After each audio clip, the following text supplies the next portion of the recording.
Muito bem, meus irmãos, nós vamos abrir a palavra de Deus, então, no livro de Êxodo, capítulo 6, versículo 20, a princípio. 6:20 de Êxodo.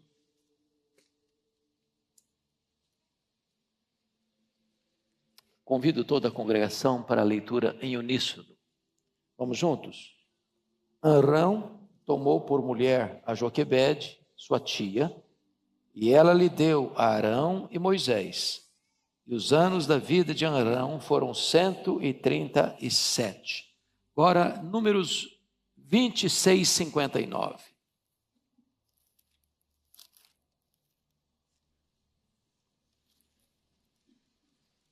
Número 26, 59.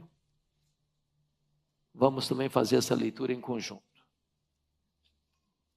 A mulher de Arão chamava-se Joquebede, filha de Levi, a qual lhe nasceu no Egito. Teve ela de Arão a Arão e a Moisés e a Miriam, irmã deles. Agora vamos voltar para Êxodo capítulo 1.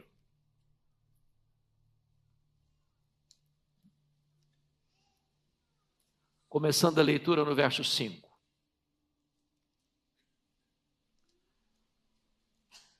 Eu passo a ler então. Todas as pessoas, pois, que descenderam de Jacó foram 70. José, porém, estava no Egito.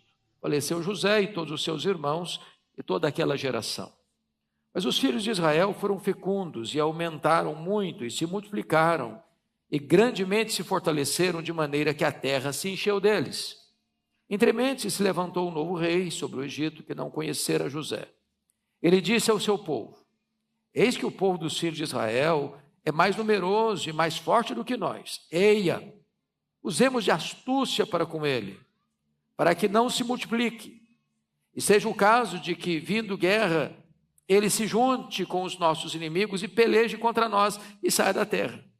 E os egípcios puseram sobre eles feitores de obras, para os afligirem com suas cargas. E os israelitas edificaram a Faraó a cidade, celeiros, Pitom e Ramsés. Mas quanto mais os afligiam, tanto mais se multiplicavam e tanto mais se espalhavam, de maneira que se inquietavam por causa dos filhos de Israel. Então os egípcios, com tirania, faziam servir os filhos de Israel. E lhes fizeram amargar a vida com dura servidão em barro e em tijolos, e com todo o trabalho no campo, com todo o serviço em que na tirania o serviam. O rei do Egito ordenou as parteiras hebreias, das quais uma se chamava Sifrá e a outra Puá, dizendo: quando servirdes de parteiras às hebreias, examinai. Se for filho, matai-o. Se for filha, que viva. As parteiras, porém, temeram a Deus e não fizeram como lhe ordenara o rei do Egito, mas deixaram viver os meninos. Então o rei do Egito chamou as parteiras e lhes disse: por que fizestes isso e deixastes viver os meninos? Responderam as parteiras a Faraó: é que as mulheres hebreias não são como as egípcias, são vigorosas, e antes que lhes chegue a parteira, já deram à luz a seus filhos. E Deus fez bem às parteiras, e o povo aumentou e se tornou muito forte. E porque as parteiras temeram a Deus, ele lhes constituiu família. Então ordenou Faraó a todo o seu povo, dizendo: a todos os filhos que nascerem aos hebreus lançareis no Nilo, mas a todas as filhas deixareis viver.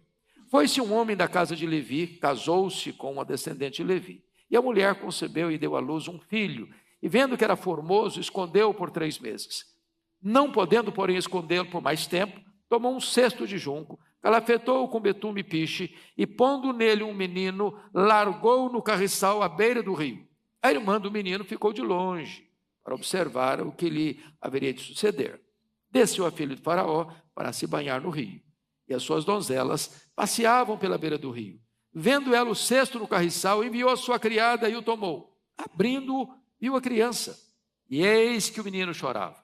Teve compaixão dele e disse: este é menino dos hebreus. Então disse sua irmã, a filha de Faraó: queres que eu vá chamar uma das hebreias para que sirva de ama e te crie a criança? Respondeu-lhe a filha de Faraó: vai. Saiu, pois, a moça e chamou a mãe do menino. Então lhe disse a filha do Faraó: leva este menino, cria-mo pagar-te-ei o teu salário. A mulher tomou o menino e o criou. Sendo o menino já grande, ela o trouxe à filha de Faraó, da qual passou ele a ser filho. Esta lhe chamou Moisés e disse: porque das águas o tirei. Amém. Meus irmãos, esta belíssima história, que é a base da história de Israel, do povo de Deus, de onde procede o Messias, começa, historicamente falando, dentro dessa família, lá em Ur dos Caldeus, no sul da Mesopotâmia. Quando Deus dá uma ordem a Abrão sair da sua terra, no meio da sua parentela, uma vez que essa população da Mesopotâmia adorava outros deuses, falsos deuses, muitos deuses. E Abraão sai de Ur, vai se fixar em Harã, norte da Mesopotâmia. E de lá, ele sai, aos 75 anos, rumo à terra que ele não conhecia, que Deus havia lhe prometido. E Deus lhe faz uma promessa: de ti sairá então um descendente. E na tua descendência serão benditas todas as famílias da terra. E então, aos 100 anos de idade, nasce o filho da promessa, Isaque. Isaque vai se casar com 40 anos de idade. Rebeca, sua mulher, era estéril. Ele orou por ela 20 anos. E agora Isaque tem 60 anos. Quando nasce os filhos gêmeos, Esaú e Jacó. Dentro da providência de Deus, o escolhido era o caçula, o escolhido era o Jacó. E Jacó, então, acostumado à vida mais doméstica, das tendas, é governado de certa forma por sua mãe. E sai de casa aos 77 anos. Quando vai conhecer a sua mulher, a sua amada, Raquel, por quem trabalha 14 anos. E ele fica fora de casa 20 anos. Retorna à sua terra com família, com bens, aos 97 anos, quando passa pela grande experiência de conversão no Val de Jaboque. Jacó é o pai das 12 tribos de Israel. Jacó é o tronco da nação de Israel. Jacó é o progenitor de Judá, de cuja tribo nasceria o nosso glorioso Redentor, o Salvador do mundo. Por meio de José, que vai ao Egito, vendido pelos seus irmãos para uma caravana de midianitas, José fica no Egito 22 anos. Até que ele reconhece os seus irmãos, que vão ao Egito comprar mantimento. E depois de algumas experiências marcantes, então José manda levar toda a sua família para o Egito. E chega no Egito 70 pessoas. Mas Deus já havia dito para Abraão, lá em Gênesis 15, de que a sua família seria escrava em terra estrangeira durante 400 anos, com muito sofrimento. Mas Deus puniria esse povo opressor, e Deus tiraria o seu povo de lá com mão forte e poderosa, e esse povo não sairia de mãos vazias. E agora o nosso texto nos informa, capítulo 1, que chega um momento que se percebe que essa família de hebreus está crescendo e se multiplicando e se fortalecendo grandemente, grandemente, até que se levanta um novo rei, um novo faraó, que não conhecia José, que não conhecia os benefícios que José havia trazido à sua nação. E ele então começa a ficar desesperado, porque notem vocês, no versículo 7, mas os filhos de Israel foram fecundos e aumentaram muito, e se multiplicaram e grandemente se fortaleceram, de maneira que a terra se encheu deles. A ideia de encher aqui é a ideia de um enxame, é uma ideia de uma povoação capilarizada por todo o Egito. E diz o texto, no verso 8, que esse faraó se levanta E então começa a nutrir um medo no coração no verso 9. Eis que o povo dos filhos de Israel é mais numeroso e mais forte do que nós. Mentira, isso não é verdade. O medo aumenta o problema, maximiza o problema. E ele está levantando essa questão para agir de maneira astuciosa contra o povo de Deus. Mas então a primeira medida é tomada. Por favor, leia o verso 10 comigo, bota na tela, por gentileza. A primeira medida para frear o crescimento do povo de Deus. Toda a igreja comigo, verso 10. Eia, usemos de astúcia com ele, para que não se multiplique, e seja o caso que, vindo guerra, ele se junte contra os nossos inimigos, peleje contra nós e saia da terra. Então, a primeira atitude de Faraó para frear o crescimento do povo de Deus, para oprimir o povo de Deus, foi astúcia. Qual o medo dele? É que numa possível guerra, os hebreus se juntassem aos inimigos e fossem embora dessa terra, perdendo eles a mão de obra escrava. A essas alturas, os hebreus já eram ferramenta de trabalho, já estavam submetidos a trabalhos forçados. Mão de obra barata, por que não dizer completamente grátis? Mas o que aconteceu? Consequência imediata, versículo 11, a igreja comigo de novo. E os egípcios puseram sobre eles feitores de obras para os afligirem com suas cargas. Os israelitas ficaram a Faraó, as cidades celeiros de Pitom e Ramsés. Então, tem um outro componente agora. Além de trabalho escravo, agora os hebreus têm ao lado um feitor de escravo. Além de trabalhar, vai apanhar. Além de fazer muito trabalho, ainda é chicoteado. Ainda sofre a chibata. Ainda sofre rigores terríveis na sua aflição. E eles, mesmo debaixo de opressão, constroem celeiros, cidades celeiros. Eles criam uma infraestrutura do Egito. Eles criam um mecanismo de riqueza para o Egito. E o Egito cresce à base do trabalho escravo. Mas a pergunta é, será que a perseguição destrói o povo de Deus? A igreja de Deus, há algum tempo, parou de crescer porque ela foi perseguida? Historicamente falando, quanto mais se persegue a igreja, mais ela cresce. O sangue dos mártires é a semente da igreja. Ninguém pode deter os passos do povo de Deus. A perseguição não destrói, a perseguição reaviva a igreja de Deus. Resultado, versículo 12, leia comigo, por favor, toda a igreja.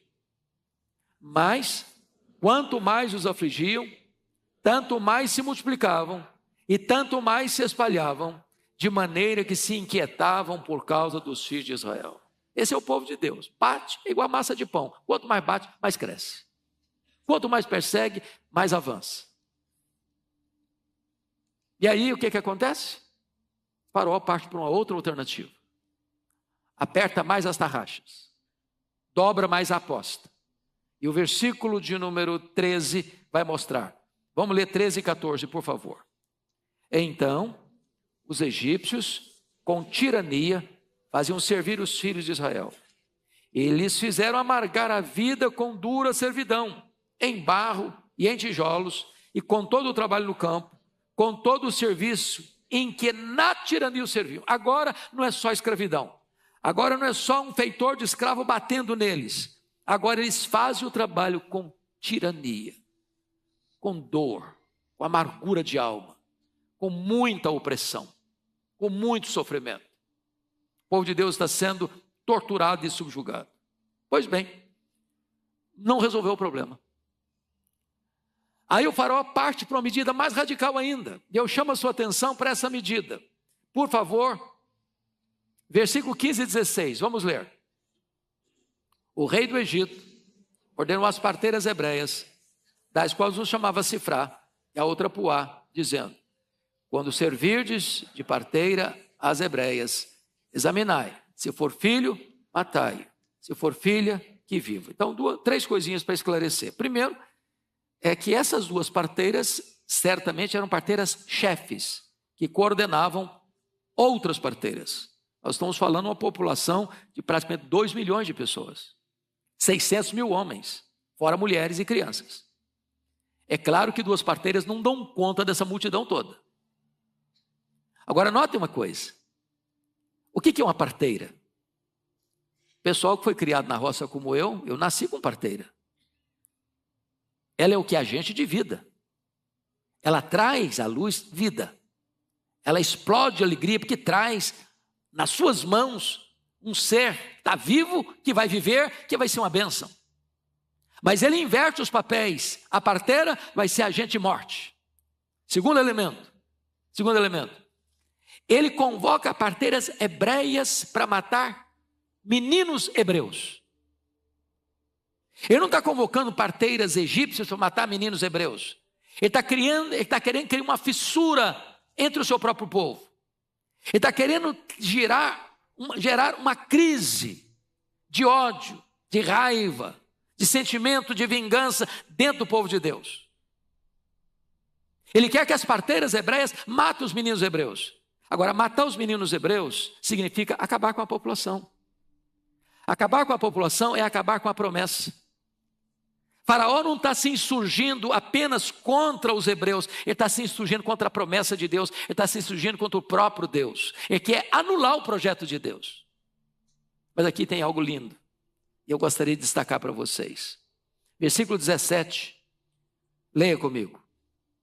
As parteiras, porém, temeram a Deus, e não fizeram como lhes ordenara o rei do Egito. Antes deixaram viver os meninos. Preste atenção aqui que nós chamamos isso aqui de desobediência civil. Até que ponto um cidadão deve obedecer às autoridades constituídas? É obediência cega? É obediência incondicional? Ou a autoridade constituída, não importa se é um rei, se é um presidente, se é um primeiro-ministro, se é um governador, não importa. Toda pessoa que governa, ela está debaixo do governo de Deus. E nenhum de nós está obrigado e nem deve obedecer uma autoridade constituída, seja ela quem for, se isso nos faz violar nossa consciência, se isso nos faz desobedecer a um princípio absoluto de Deus. Assim como lá na Babilônia, os amigos de Daniel falaram para Nabucodonosor: ó Nabucodonosor, fique sabendo de uma coisa, nós não vamos adorar a imagem que você levantou. Se Deus quiser nos livrar, tem poder para nos livrar. Se Ele não quiser nos livrar, nós estamos prontos a morrer, mas nós não vamos obedecer. A mesma coisa aconteceu com Daniel. Ele, sabendo que havia um interdito para matá-lo, se ele orasse ao Deus Todo-Poderoso, e ele, mesmo sabendo que havia um decreto real para não fazer isso, ele o fez. Porque a autoridade humana não tem poder absoluto só o Deus Todo-Poderoso que tem. Foi o mesmo que os apóstolos fizeram em Jerusalém, quando o Sinédrio deu ordens para eles não pregarem no nome de Jesus, e eles responderam: antes importa obedecer a Deus que aos homens. Deus está aqui levantando gente que teme a Ele, e toda pessoa que teme a Deus não tem medo dos homens. Preste atenção nisso. Eu vou repetir: toda pessoa que teme a Deus não tem medo dos homens.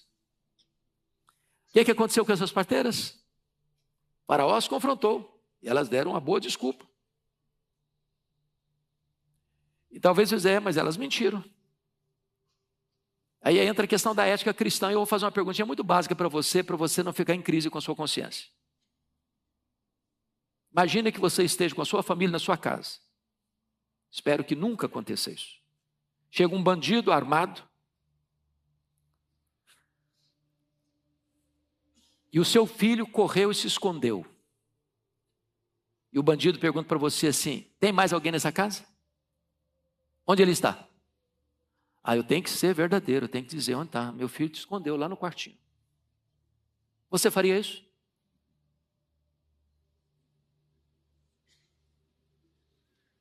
Qual o peso de você dizer: Eu não sei, não tem ninguém. Essa palavra vai poupar uma vida. Quando elas disseram, as mulheres hebreias não são iguais às mulheres egípcias, não. Quando a gente chega, a menina já deu a luz.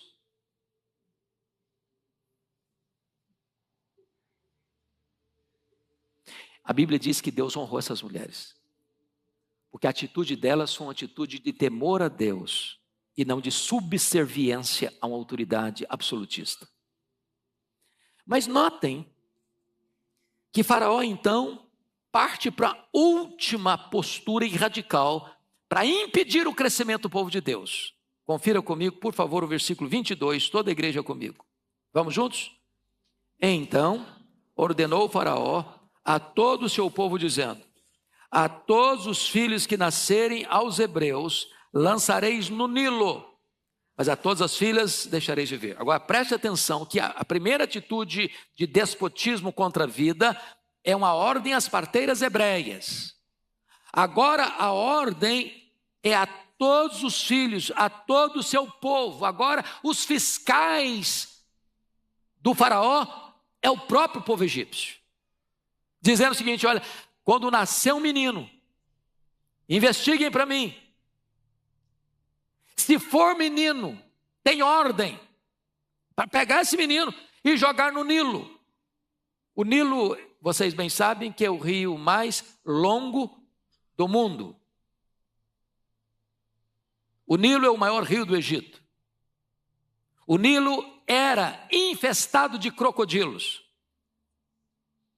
A questão aqui não é apenas morte por afogamento, uma criança não sabe nadar, ela não sobrevive na água. Mas talvez ela seja devorada pelos crocodilos antes de perder o fôlego, antes de perder a consciência no afogamento. Eu estou trazendo essa análise tão complexa e mais demorada para introduzir o nosso texto do capítulo 2. Porque eu pergunto a vocês, que rapaz, que moça gostaria de casar num ambiente desse? Sabendo que vai ter um filho, o filho vai virar comida de crocodilo. Eu tenho escutado o pastor Ival, e o senhor também, alguns jovens dizendo, eu não quero ter filhos. Dá muito trabalho, é muito difícil. E quem disse que não dá trabalho? E quem diz que é fácil? Criar filhos não é brincadeira. E esse casal, Amrão e Joquebede, tiveram 3 filhos. A mais velha, Miriam, já era uma menina adolescente, podendo cuidar do cesto lá na beira do rio. O Arão, 3 anos mais velho que Moisés. Moisés, o caçula.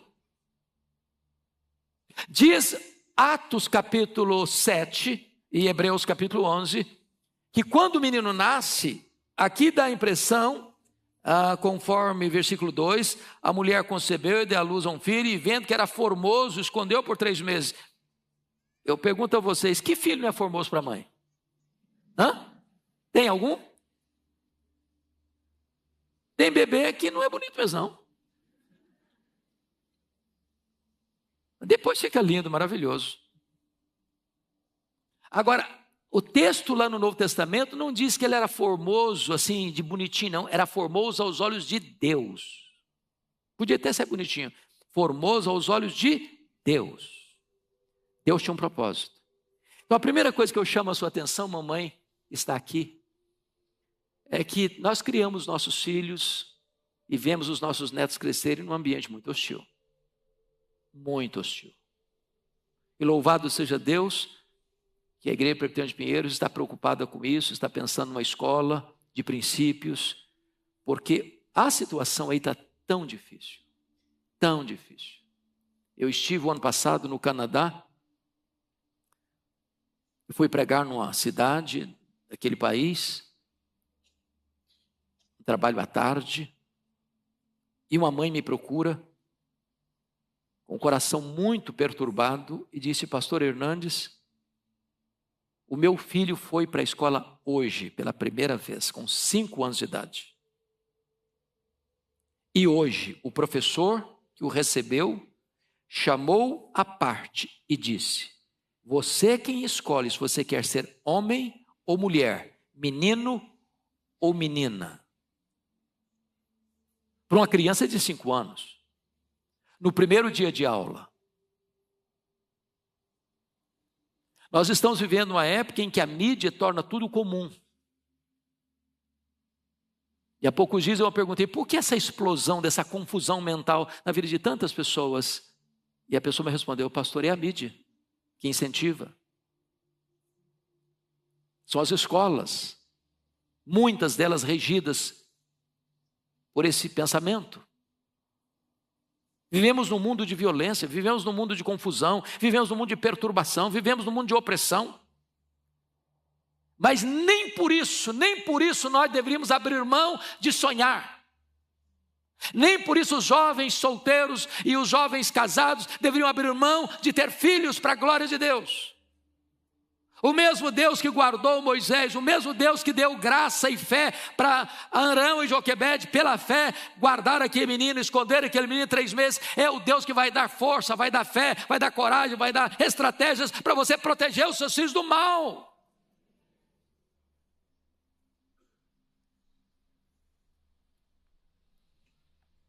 Agora veja você que escondeu o menino 3 meses.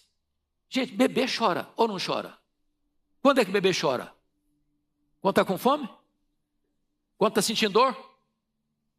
Quando está com fome, com dor? Está precisando de limpeza. Mais o quê? Com sono. Pronto. Sabe o que eu penso, tem hora? Que quando o menino começava a chorar, pastor, eu apertava o menino no peito para sufocar o choro dele, porque não podia chorar alto.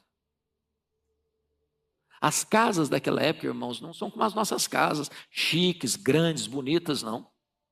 Casas muito singelas. Mas Hebreus vai nos informar, capítulo 11 de Hebreus, e isso é maravilhoso. Abra lá comigo em Hebreus 11, põe na tela, filho, para a gente ler. Por favor. Versículo 23, 11 e 23 de Hebreus. Toda a igreja comigo. Pela fé, Moisés, apenas nascido, foi ocultado por seus pais durante 3 meses, porque viram que a criança era formosa. Também não ficaram amedrontados pelo decreto do rei. Olha aqui, que explicação maravilhosa. Por que eles esconderam o menino 3 meses? Pela fé. Pela fé eles não tiveram medo de quê? Do decreto do rei. Isso é fé. Vamos ler o 24. Por favor.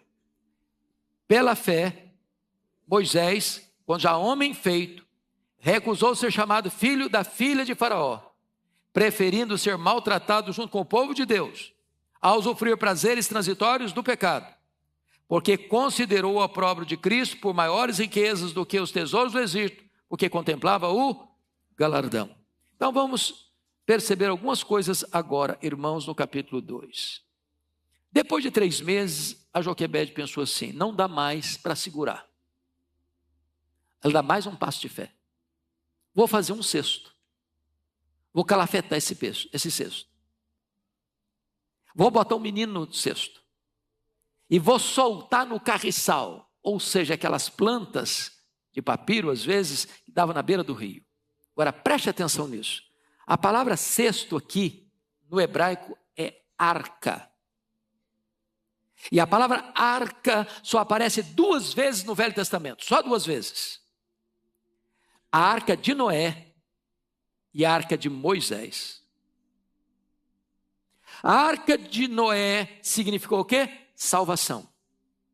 A arca de Moisés significou o quê? Salvação. Na arca de Noé, Deus salvou a humanidade. Na arca de Moisés, Deus salvou o povo eleito. Na arca de Noé, Deus salvou o macrocosmo. Na arca de Moisés, Deus salvou o microcosmo. O que entendeu aquela mulher pela fé? As águas no Nilo não vão ser a sepultura do meu filho. As águas do Nilo vão ser a salvação do meu filho. Isso é fé. O mundo é hostil mesmo. O ambiente é terrível mesmo.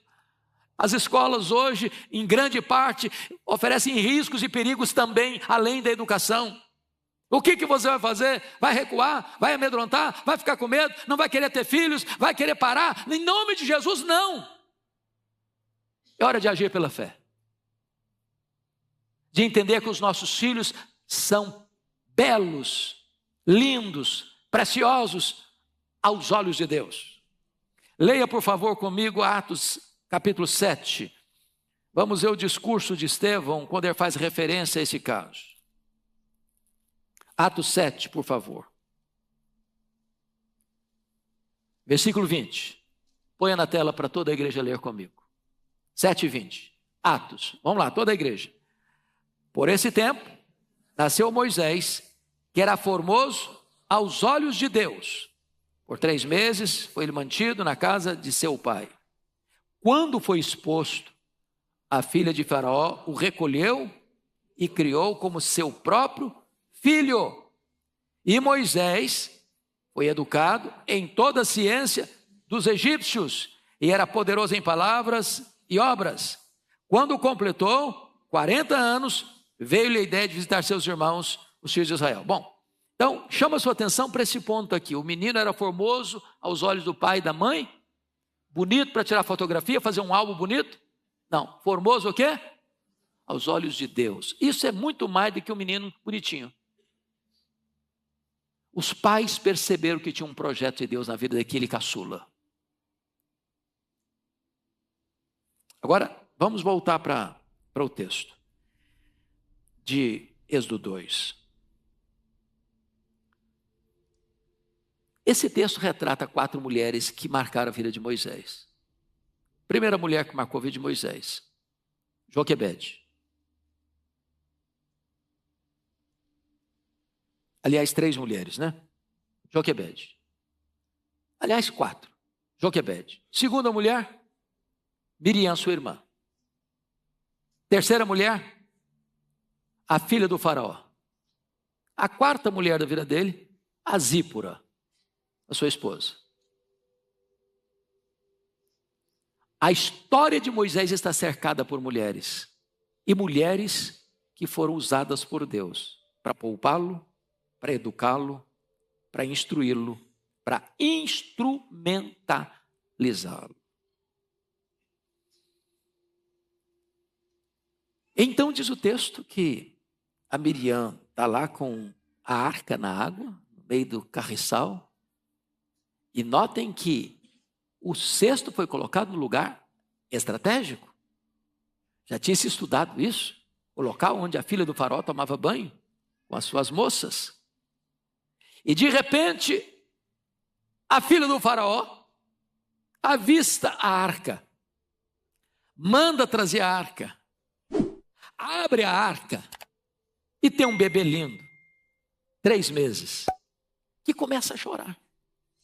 A primeira arma de Deus para libertar o seu povo da escravidão do Egito foi o choro de uma criança. Deus muda a história da humanidade com o choro de uma criança.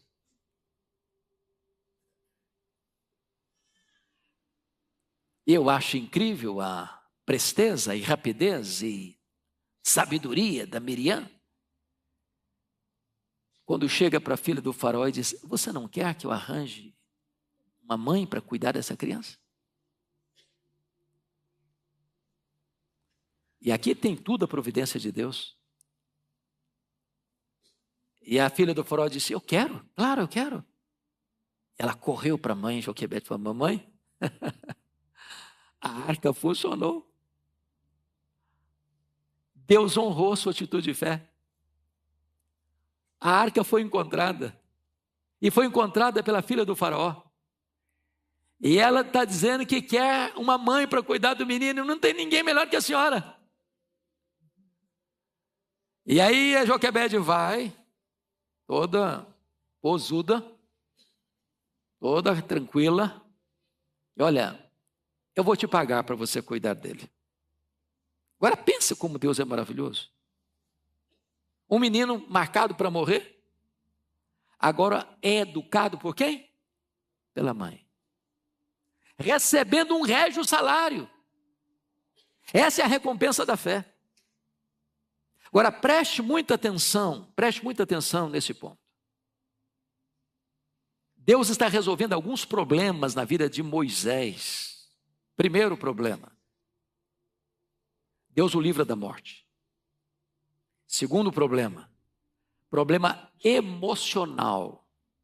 É a mãe dele que vai criá-lo. Terceiro problema que Deus resolve, educação religiosa. Porque, voltando para Hebreus 11, por favor, pense comigo nesse aspecto. Volte comigo lá para Hebreus 11 para você entender um ponto, e nós já estamos encerrando. Está escrito o seguinte: